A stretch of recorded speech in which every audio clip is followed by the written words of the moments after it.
சற்றுமுன் வெளியான மகிழ்ச்சி அறிவிப்பு. இந்தியன் வங்கியில யாரெல்லாம் கணக்கு வச்சிருக்கீங்களோ அவங்களுக்கெல்லாம் மிக மிக முக்கியமான புதிய அறிவிப்புகளை இப்போ இந்தியன் வங்கி வெளியிட்டிருக்காங்க. ஸோ அது என்ன அறிவிப்புகள் அப்படிங்கிறத பற்றி தான் இந்த வீடியோவில் நம்ம டீட்டெயில்டாக பார்க்க போகிறோம். ஸோ இதை பற்றின கூடுதல் விவரம் தெரிஞ்சுக்க இந்த வீடியோவை கடைசி வரைக்கும் முழுமையாக பாருங்கள். அப்போ தான் என்ன சொல்கிறோம் அப்படிங்கிறது உங்களுக்கு தெளிவாக புரியும். நீங்கள் இப்போ தான் புதுசாக நம்ம சேனலுக்கு வரீங்க அப்படின்னா இப்போவே டிடி தமிழ் அப்டேட்ஸ் சேனலை சப்ஸ்கிரைப் பண்ணிக்கோங்க. சப்ஸ்கிரைப் பண்ணாதவங்க சப்ஸ்கிரைப் பண்ணிக்கோங்க. அண்ட் கூடவே பக்கத்தில் வர பெல் ஐக்கானையும் கிளிக் பண்ணி ஆல் அப்படிங்கிற ஆப்ஷனை செலக்ட் பண்ணிக்கோங்க. ஸோ அப்போ தான் அனைத்து புதிய தகவல்களுமே உங்களுடைய மொபைலுக்கு உடனுக்குடனே நோட்டிஃபிகேஷனாக வந்து சேரும். அண்ட் வீடியோக்குள்ளே போகிறதுக்கு முன்னாடி இந்த வீடியோ உங்களுக்கு பிடிச்சிருக்கு அப்படின்னா இந்த வீடியோவை லைக் பண்ண மறந்துடாதீங்க.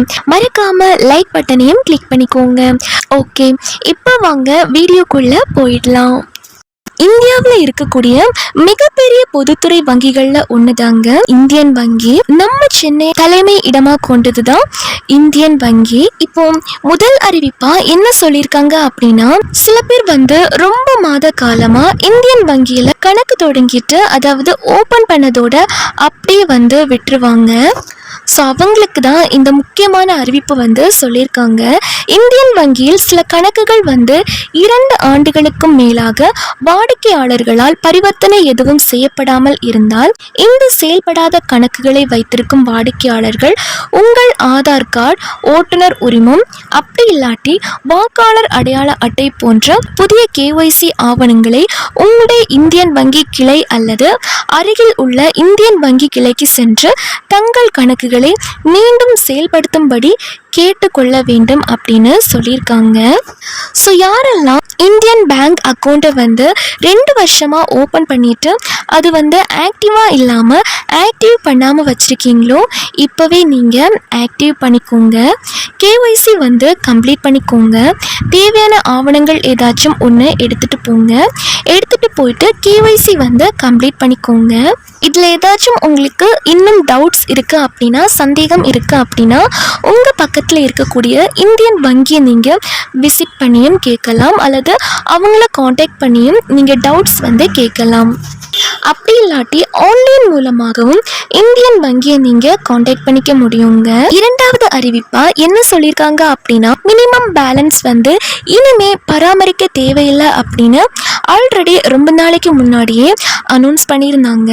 அதே மாதிரி இப்போ இந்தியா வங்கி என்ன சொல்லியிருக்காங்க அப்படின்னா, ஜூலை 7ஆம் தேதி முதலே நாங்கள் இதை அமல்படுத்திட்டோம் அப்படின்னு சொல்லியிருக்காங்க. யாருமே அவங்களோட சேமிப்பு கணக்குகளில் குறைந்தபட்ச இருப்பு தொகையான மினிமம் பேலன்ஸ் பராமரிக்கும் கட்டணம் அப்படிங்கிறது முழுமையாக தள்ளுபடி செய்யப்படுவதாக அறிவித்தது.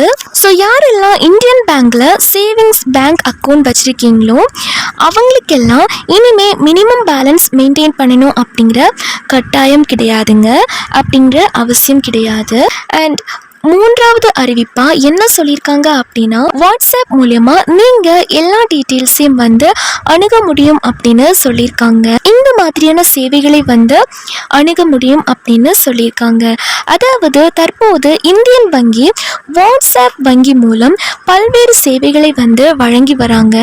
வாடிக்கையாளர்களின் வசதிக்காக தொடர்ந்து மேலும் புதிய சேவைகளை சேர்ப்போம் என்றும் சொல்லியிருக்காங்க.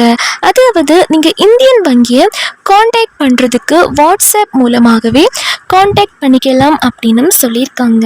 அதில் உங்களுக்கு எந்த மாதிரியான சேவைகள் வழங்குவாங்க அப்படின்னா, உங்கள் பேங்க் அக்கௌண்ட்டில் எவ்வளோ அமௌண்ட் இருக்குது அப்படிங்கிற கணக்கிற்கான இருப்பு விசாரணை மினி ஸ்டேட்மெண்ட், தேர்ந்தெடுக்கப்பட்ட கணக்கின் கடைசி 10 பரிவர்த்தனை விவரங்கள் வழங்கப்படும் அப்படின்னு சொல்லியிருக்காங்க.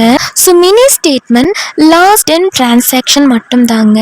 அதுக்கப்புறம் மின்னஞ்சல் மூலமாகவும் தெரிஞ்சுக்கலாம் அப்படின்னு சொல்லியிருக்காங்க. மின்னஞ்சல் அறிக்கை. ஸோ நீங்கள் இமெயில் மூலமாக வேணும் அப்படின்னா, இமெயில் மூலமாக தெரிஞ்சுக்கணும் அப்படின்னா உங்களோட மினி ஸ்டேட்மெண்ட் ப்ளஸ் உங்களோட லாஸ்ட் 30 டிரான்சாக்ஷன் டீட்டெயில்ஸ் அவங்க உங்களுக்கு ஷேர் பண்ணுவாங்க. அண்ட் அது மட்டும் இல்லாமல் காசோலை புத்தகத்திற்கு விண்ணப்பம் செய்கிறதுக்கு டெபிட் கார்டு ஒரு நம்பர் சொல்லியிருக்காங்க. இப்போ நான் உங்களுக்கு சொல்கிறேன், நோட் பண்ணிக்கோங்க. 87544242 442. இந்த நம்பரை வந்து சேவ் பண்ண சொல்லியிருக்காங்க. ஒன்ஸ் அகெயின் சொல்கிறேன், 8754424242. இந்த நம்பரை நீங்கள் சேவ் பண்ணீங்க அப்படின்னா வாட்ஸ்அப் சேவைகளை வந்து பெறலாம் அப்படின்னு சொல்லியிருக்காங்க. இந்த நம்பரை சேவ் பண்ணிவிட்டு ஹாய் அப்படின்னு சொன்னீங்க அப்படின்னா மெசேஜ் பண்ணலாம் அப்படின்னு சொல்லியிருக்காங்க. அப்படி இல்லைன்னா வாட்ஸ்அப் பேங்கிங் தொடங்க அப்படிங்கிற ஆப்ஷன் வந்து இருக்கும். ஸோ அதை கிளிக் பண்ணீங்க அப்படின்னா உங்களுக்கு 1 by 1 என்னென்ன சேவைகள் வழங்கியிருக்காங்க அப்படிங்கிறதையும் நீங்களே அதில் வந்து பார்த்துக்க முடியும். அதை கிளிக் பண்ணும்போது அது மூலமாக நீங்கள் ஈஸியாக உங்களோட சேவைகள் வந்து பெற முடியும் அப்படின்னு சொல்லியிருக்காங்க. ஸோ இதுவும் உங்களுக்கு ஒரு சூப்பரான அப்டேட் அப்படின்னு தான் சொல்லணும். இந்தியன் வங்கி வாடிக்கையாளர்கள் இந்த வாய்ப்பை யூஸ் பண்ணிக்கோங்க, மிஸ் பண்ணிடாதீங்க. ஸோ இந்த முக்கிய அறிவிப்புகள் தான் அனைவருக்குமே வந்து இப்போ சொல்லியிருக்காங்க. அனைவருக்குமே இந்த அறிவிப்புகள் வந்து பயனுள்ளதாக இருந்திருக்கும் அப்படின்னு நம்புகிறேன். மேலும் இது போன்ற புதிய தகவல்கள் மற்றும் அனைத்து உண்மை அப்டேட்டுகளையும் உடனுக்குடனே தெரிஞ்சுக்க மறக்காம நம்ம டிடி தமிழ் அப்டேட்ஸ் சேனலை சப்ஸ்கிரைப் பண்ணிக்கோங்க. அண்ட் இந்த வீடியோ பிடிச்சிருந்தா மறக்காம லைக் பட்டனையும் தட்டி விட்டுருங்க. அண்ட் இந்த வீடியோவை நிறைய பேருக்கு ஷேர் பண்ணுங்க. ஸோ அதன் மூலயமா அவங்களும் இந்த தகவல் வந்து தெரிஞ்சுக்க அவங்களுக்கு யூஸ்ஃபுல்லாக இருக்குங்க.